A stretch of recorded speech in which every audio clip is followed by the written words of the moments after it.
Hi guys, it's 16th of July. I've got Dan Bowman here. We're just doing an audio on Indonesia so our clients understand the severity of the current situation that's emerging between the police and military going out of their way to be both acting as nefarious actors. The current situation is that the police are trying to come out looking like they've got roses, but they have a historical past that spells far from that. It wasn't that long ago that the Police General, Inspector General Ferdi Sambo, who was then the head of the Polri, the Indonesian Police's Internal Affairs Division, orchestrated the killing of his own adjutant. Now, that adjutant was a brigadier, and he was Sambo's personal aide, and he was shot inside Sambo's own residence. And it's alleged that the brigadier went there to confront him about police involvement in serious crime, including drug dealing. Now, incidentally, Sambo was sentenced to death in 2023. His sentence was later commuted to life imprisonment on appeal. However, the lifestyle that he's living is not expected to be in high security prison. Dan, you sent me a fascinating email today, which before we kick off going through the presentation, I think it'd be interesting to go through the key points in that email because I think they're a wonderful synopsis of Indonesia's security force. This is their police apparatus and is a great little microcosm of the country. So would you just cover off on those points you made to me today, please? Yeah, sure, Paul. Well, it's interesting you mentioned the Ferdi Sambo case. Ferdi Sambo's case became, in essence, a soap opera in Indonesia because of all of its twists and turns and various procedural irregularities and attempt to, isolate Ferdi Sambo as an isolated criminal actor.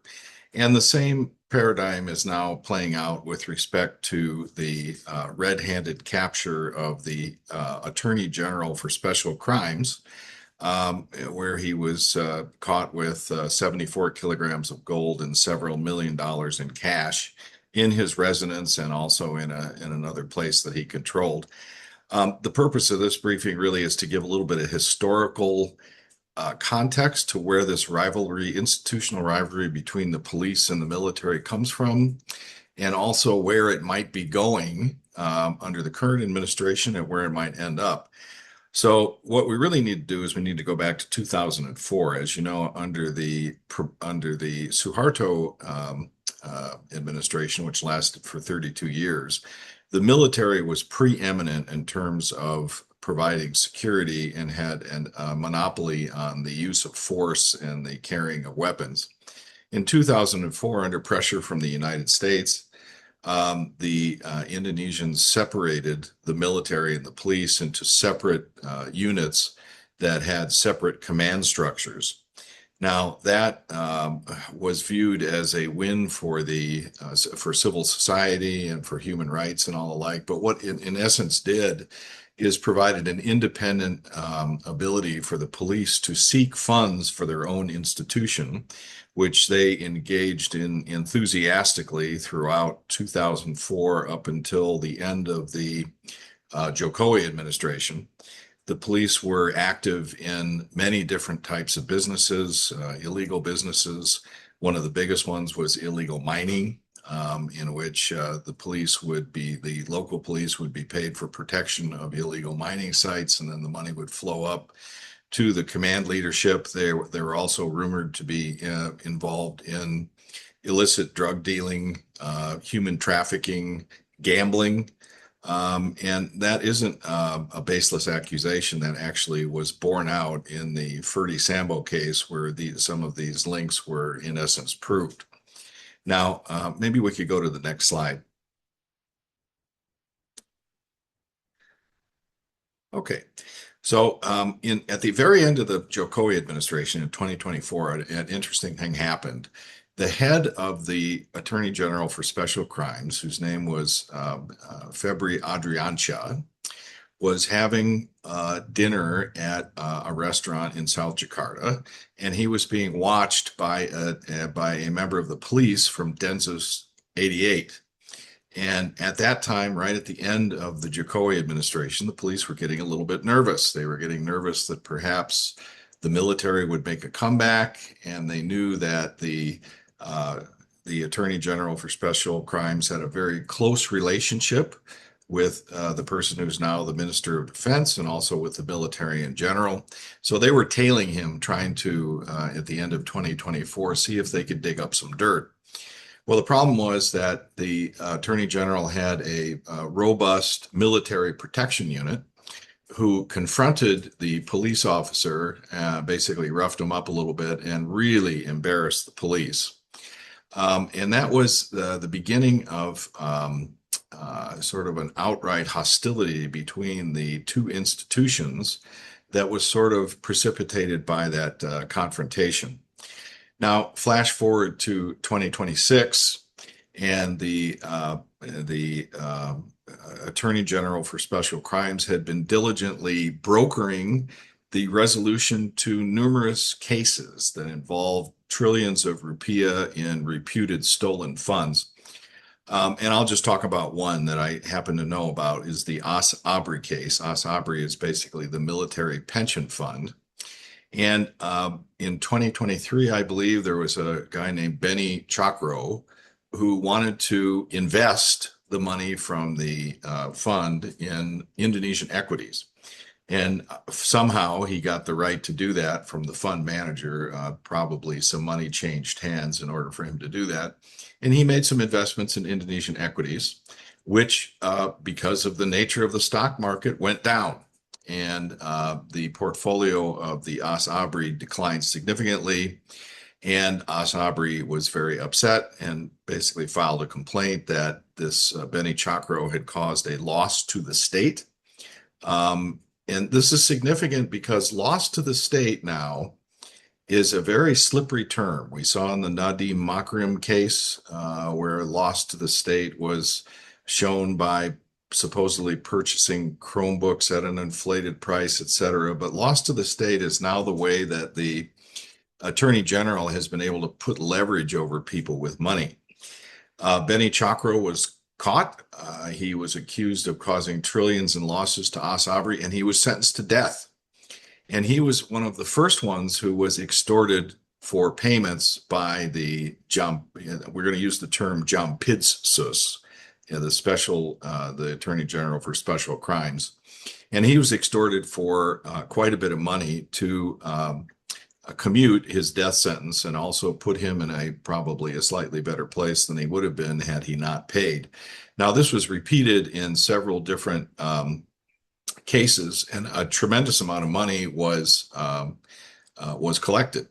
The police were monitoring all this activity, and they found two weak links in the Jampidsus network.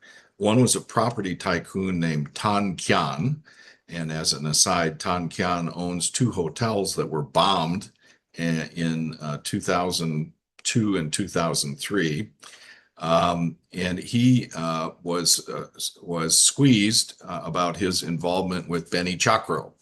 And Tan Kian, he sung like a bird, and he told the police where to find the loot that the Jampidsus had accumulated. Now, if you look at this timeline, you can see that for the first thing that the police decided that they were going to go search a bunch of sites, and lo and behold, they found the money. It was shocking amounts of money in gold, and it was displayed all over the place. The police protecting the Jampidsus didn't like this very much, and they actually came to the police headquarters and said, let my people go. And the police refused. And seeing that they were not going to get backup on this, from a presidential level, they backed off. But the Jampidsus then resigned, and he was named as a suspect by the police. Now, this is another twist here. You can't name somebody a suspect before the what's called the berkas, or the file, is completed. So that was a procedural mistake, and he was named as a suspect. And the case was with the police until the Jaksa Agung, or the Attorney General, who employed the Jampidsus, who was arrested, took the case over. So the people who are investigating the guy who stole all the money are the people who were the subordinates of the guy who resigned and was named a suspect. Well, that was a little bit unusual. And today, another little thing happened in which the Attorney General, when they got the case, said that this Jampidsus is no longer a suspect. He is, in fact, a witness. So the cover-up is already beginning. The people who are involved in this are not clear where they are. They may or may not be in Indonesia. And there's a growing public demand to hand the case over to the Corruption Eradication Commission, and we'll see where that goes. But this has all the earmarks of looking like the case of the police general who killed his subordinate. There's a cover up in process. The underlying corruption allegations, if you're in a state-owned company and you're stealing money and you're the president, the Jampidsus probably knows about it, so he's going to come pay you a visit and say, "Give me a percentage." And the same thing with As Abri. As far as coal supply is concerned, that's another fertile ground for seeking payments and putting the money in a safe place. Now, the many commentators have said, well, yes, he did own the house where all the money is, and yes, he did own the business. His friend owned the business where all the money is, but that doesn't prove it was his. So there's a lot of sort of silly things happening here. The real question is, who has asked him, the Jampidsus, to do this? And there is a strong suspicion that this is an authorized activity to shake down bad actors and reacquire some of the money that has been stolen by people who are out of political favor and put it back in the coffers of people who are in political favor and or into the hands of the state. Why don't we go on to the next slide? Okay, so during the Indonesian military reacted pretty poorly to the arrest of the Jampidsus. First thing they did is they sent a lot of people over to guard his house to keep him safe, and they plausibly said that is a part of their brief. They are delegated under law to protect this Jampidsus because of the controversial nature of what he does, and that's what they did. Now they aren't mandated to rough up the police and go into the Polda Metro Jaya headquarters, and they've denied that. But there are tons of witnesses who saw it. They denied it occurred, but that's clearly not true. They thought maybe they could sort of brush this under the rug really quickly, and it probably was a good move on their part, but they saw very quickly that the police were going to stand firm. Yeah, the official justification, it's very clear that there is a presidential regulation on this, and what they did in terms of guarding his house smells, but it's authorized. Okay, let's go forward. Okay, 3 institutions, competing incentives. Really, there's just, it's funny in Indonesia, there are so many competing institutions that have their own graft mechanisms. They go all the way down to, the Kepala Desa, the head of a village, to the local parliament, to the local police, to local political parties. Everybody has a dog in the fight, and everybody is on the take, or quote unquote protecting some sort of a business. Now, this is one of the fundamental objections that President Prabowo has to the system that has developed post-Suharto, where there is, in essence, uncontrolled corruption everywhere. And he would like to centralize it. And one of the organizations that he would like to bring under control, because they become extremely powerful through their own businesses, is the police. And there's a strong suspicion that the Attorney General is being used as a way to control the police and their businesses so that they can become more compliant to the president and also to be more subordinate to the armed forces. Now, one very important fact is Febri Abrianche is not only the Jampidsus, he is also the number 2 guy in a thing called the Satgas, which gets rid of illegal mining. And it is headed up by the Minister of Defense, whose name is Shafri Sansuden, who's a very close ally of President Prabowo. And that organization has been very successful in closing down illegal mines in which the police have a big interest. And that is another precipitating factor for this move of the police against the Attorney General. The TNI and the Attorney General are closing down a very lucrative source of income for the police. And they just wish to point out, thank you very much, to the public that we're not the only ones doing this. The TNI is also involved in similar activity through its through the MBG, through the meals program. The TNI has numerous kitchens that are connected to the free meals program. So basically, the two main organizations are slogging each other.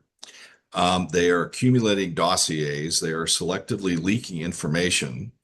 And it's something that is seems to be somewhat beyond the control of the president.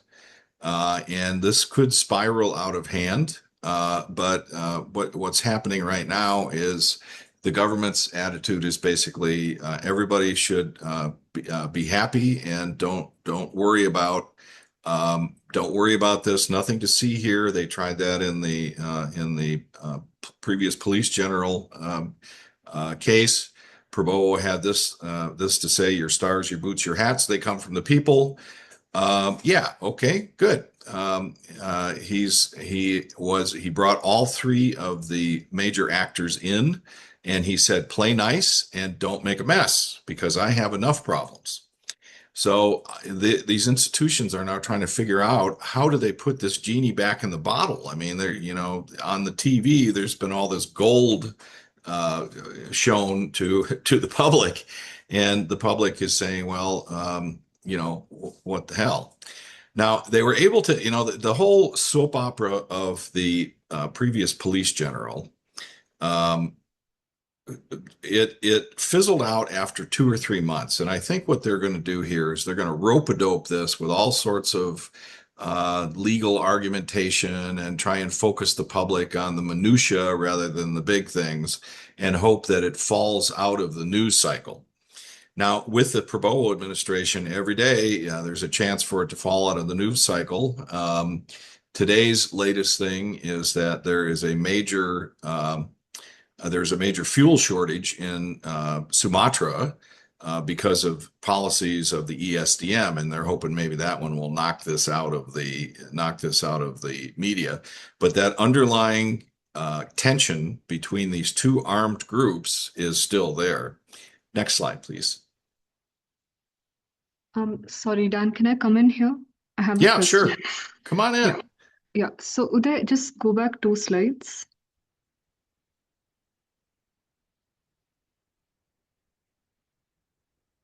Yeah. So Dan, if you see here, there's some commentary about how this whole clash of institutions predates this case and how the handling of the MBG program's corruption, which implicated an active duty police general, could have led to this hostility getting elevated and coming on top. So how much of this has to do with the previous instance of going after the active duty police general? I think that was the precipitating event. And I think it was a red flag to the police that maybe their run was coming to an end and they didn't like it. Now, the whole MBG thing, the Attorney General, by the way, just today or yesterday, I think, told all attorney generals all over the country to cease investigating the MBG because there's a lot of blame to go around. That's a really ugly program that involves at least 12 political parties, the military, the police, and it's a can of worms. So you could say that Jampidsus or the Attorney General's handling that implicated an active duty police general had an effect, but it's not the core thing. They also went after military generals, two or three of them actually, including one 3-star. So the MBG has lots of blame to go around. But I think the real narrative is this task force going after mining that hurt the police a lot. That's a big ticket item for them. And they said we just want to let you know we're still here. And so that's when they went after this attorney, Jampidsus. But they're still stinging from the fact that in public, the military sort of slapped around this Brimo guy like they did in the old Suharto days. And they really didn't like that because they want to be seen as a separate, equal, and official law enforcement organization. Right. Thanks, Dan. Okay, why don't we go forward to? Okay, so yeah, I think that the narrative management is probably the most important thing here, and also what's going to happen in the future. It's happened. This was a calculated and long planned move by the police to expose the Jampidsus and by implication the military. So it's done.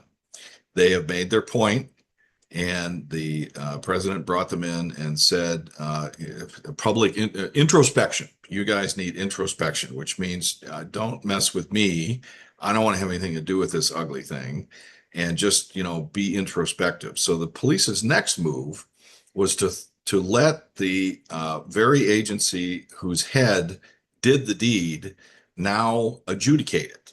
So it's and that really stinks, and that is actually a real feather in the police's cap, because now the attorney general is getting the wrath of the public, and they're demanding that a independent investigation be made into this. Now that could be a double-edged sword for both institutions, because they might trace, you never know where it's going to lead.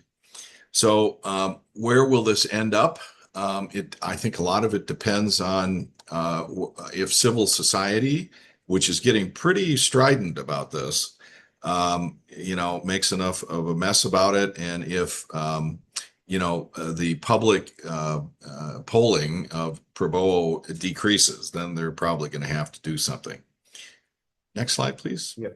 Dan, I think it's interesting that you bring up the civil society aspects, considering we've seen the recent student-led mobilizations. You touched upon, the civil military kind of, or the militarization of Indonesia that is happening at the moment. We have a weakening rupiah and the cost of living pressure. And now after this, as you said, during the Ferdi Sambo case, there was a lot of talk about reform, but nothing really happened institutionally at a fundamental level where there were changes made. So where do you see Indonesia going, and specifically police reform? Do you think that's going to be something that happens, or it's just going to be something that's mentioned but not followed through? Well, this is actually a better question for our friends at Reformasi Weekly, who follow this very closely. But basically, police reform is a dead end. There was a police reform measure that put in a police, I forget what it's called, a police commission or something like that, that basically is not very effective, and it's all rearranging the deck chairs. It isn't. There's nothing fundamental that is restraining the bad actions of these two entities.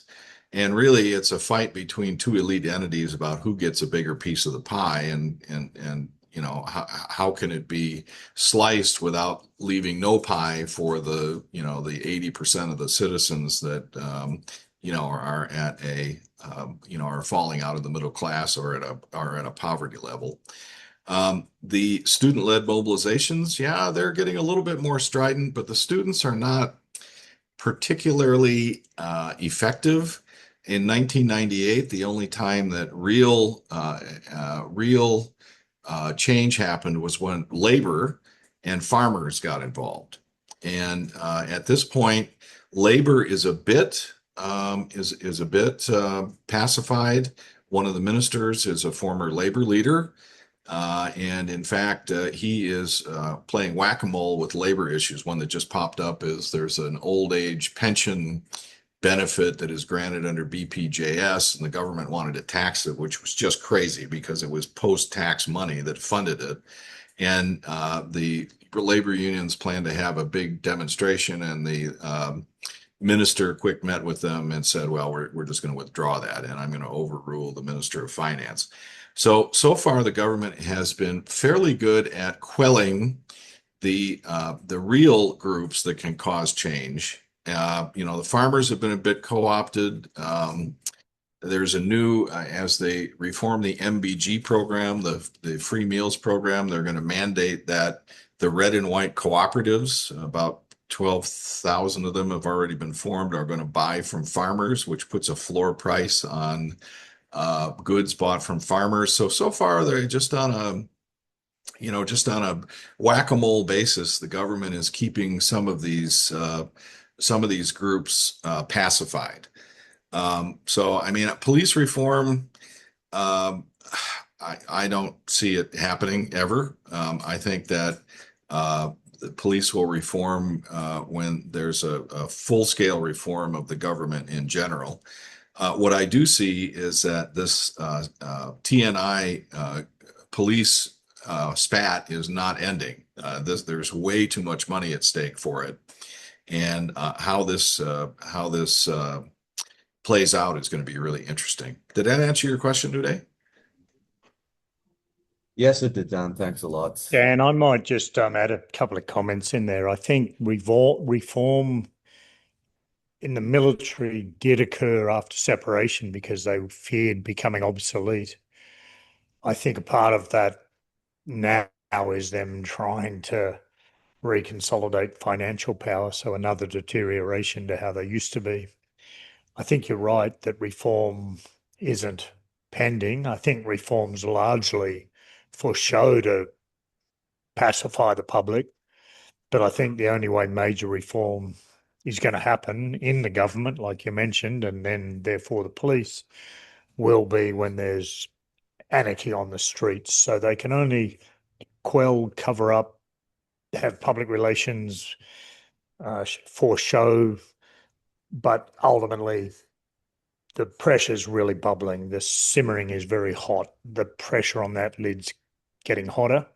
So that's my question. Are we heading to another complete nutter anarchy situation that then became known as Reformasi, the Reformation, because it has largely been undermined by these institutions and the old elite oligopolies, including oligopolies wearing brown and green uniforms, as well as the various legal, judicial members of state, as well as the oligarch families. They've basically taken Indonesia back to where it was. Prabowo has certainly accelerated those processes with his desire to get away from the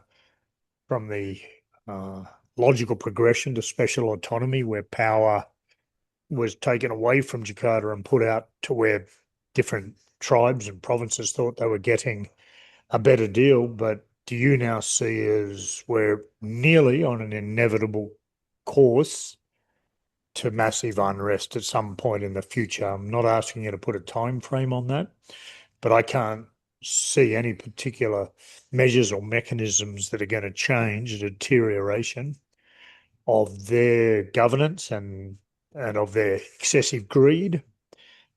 And I can't see any other outcome other than people on the streets because at the end of the day, the victim of this isn't just the people that are getting extorted, but it's the entire Indonesian people who come from a country with incredible natural resources, but it's all being fed on and frenzied on by the corrupt few.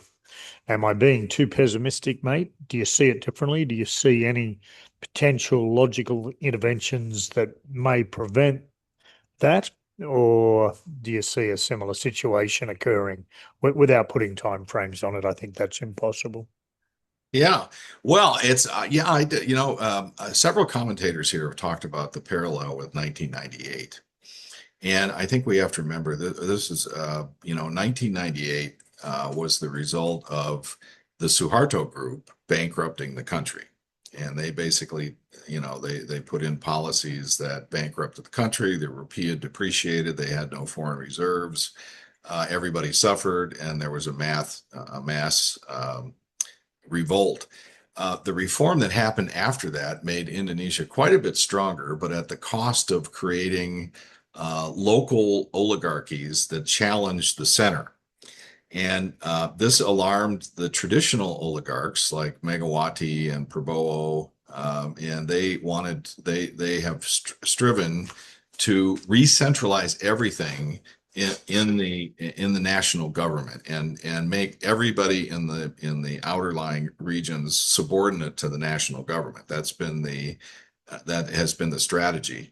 Simultaneously, and this is Prabowo's ideological bent under Article 33 of the Constitution, he says that the government must control basically everything, and that's what he's trying to do. He is trying to make Indonesia a closed loop system where indigenous capital funds the exploitation of natural resources, and it makes it a self-sustaining system that doesn't require foreign capital.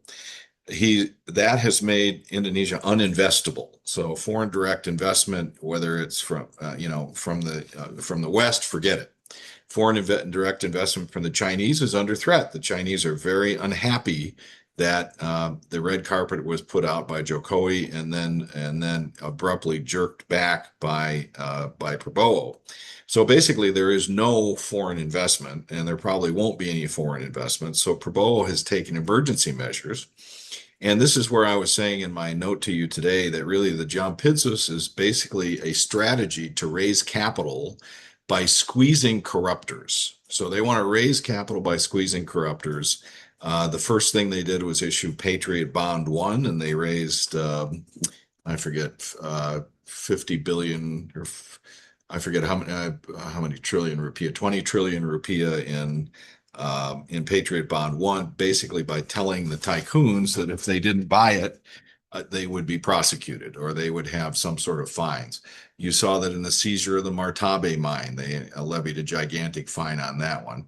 And now the Attorney General is going after these other various corruptors. And the theory is that will free up all this capital that has been stolen over time to fund this autonomous state of Indonesia that doesn't need to rely on anybody. Thank you very much. And we'll just be an independent state that doesn't require Western capital, or as Prabowo puts it, the neoliberal system. He hates the neoliberal system. He doesn't like capitalism. It's a family economy. He doesn't say which family, but it's a family economy, and that is his goal. Now, he set up a system that is primed to fail. The rupiah and dollar requirements of Danantara, which is the core of the system, are way too high to be funded either by dividends from the BUMNs, foreign borrowing, or these Patriot bonds. It's just not going to happen. And then if you look at the deterioration of the rupiah, is making costs go much higher, and you're also seeing the GDP to tax ratio continues to fall as foreign capital flees and as domestic capital flees. I can't tell you how many tycoons or representatives of tycoons I've talked to who are putting their assets offshore. So I think the system is slowly grinding to a halt. It's not going to be precipitous and violent like it was in 98 because they ran out of foreign exchange. They still have 140 billion in foreign exchange, but it is a system that is bound to fail if it continues on its current course. Now they're making a few changes. They're trying to fix up the MBG program a little bit. But then they have, there's just so many strange things that are going on that are poorly implemented that I don't see that it can keep going for more than, another couple of years. Now, before that time, if there is serious unrest because of the lack of employment or the price of gas or the price of rice, it could end a little bit sooner. But I think it's a system that is bound to fail. And I don't see that, absent some miracle of mass investment by, investors from somewhere, I just don't see it continuing indefinitely. Dan, that's really interesting, and it's a good segue to the next slide, which is the implications for businesses. So what does this mean for businesses in Indonesia? If you and Paul could give your comments here. You've already covered some of this, but if you could summarize it. Yep. Yeah. Well, the first thing is, unless you are protected, you're dead. So unless you have a political association with someone who is favored, you can forget about your investment. It's just not gonna. You're going to be at real risk. If you have any kind of an investment that involves the government, and there's any way for someone to claim that you have caused a loss to the state, you could end up in jail. So if you're a foreign company that's doing a project, send your junior employees here because they'll probably do better in jail than your more senior employees who are safely outside of the country. And it's gotten that bad. I mean, if you look at who's been put in jail, it's not good. Donantara is a possibility for an investment, a foreign investment, as protecting your investment, but Donantara will last as long as Prabowo lasts. The last sovereign wealth fund, which was Jokowi inspired, is now basically irrelevant and is being wrapped into Donantara. So, if you're making an investment, make sure you get your money back as quick as possible. I would say within the next 2 years, otherwise forget it. If you're a domestic investor and you are trapped because you have gigantic palm oil concessions or mines or whatever, then you have no choice but to kowtow to the government, buy your Patriot bonds, do whatever is asked of you, and protect what you have. And then for any future investments, go offshore, to try and keep the peace where your home country is, and go offshore. So I think it's a really bleak investment climate right now. There's probably some opportunistic investment in certain sectors, but you really, boy, I tell you, you really have to understand the landscape now. And reading the law, forget it. The law is irrelevant. There is no law in Indonesia. It's all about personal relationships, plus the understanding of the formal requirements of the law, so you minimize the chance of extortion. So basically, if there's, for example, if you need an AMDAL to operate your business, just make sure that every paragraph is just in compliance with the law. Whether or not you do it or not doesn't really matter, because you can always purchase forbearance later. But don't leave any formal gaps in what you're doing, because that allows you to you get a visit from the Jampidsus, and he says, guess what? I'll trade you 10 years in jail for 3 pounds of gold. So that would be I mean, it's bad. It's a business in Indonesia. Forget it. It's not a good time right now to be investing in anything. Look, Dan, I 100% agree with that. I think it's a very pessimistic outlook, particularly for companies in oil, gas, energy, those kinds of businesses. If you're, looking to partner with somebody selling ice cream across the country, or if you're selling a certain type of equipment and you can use a dealership or give value added input to a successful business that is managing the government, that's a different thing. But again, you've got to really be aware if you're into that oil, gas, energy infrastructure. I think you're being optimistic compared to the outlook I've been projecting for the last couple of years from the time it was obvious that Prabowo had won election. This was always going to be the case. It was going to be a grab for power.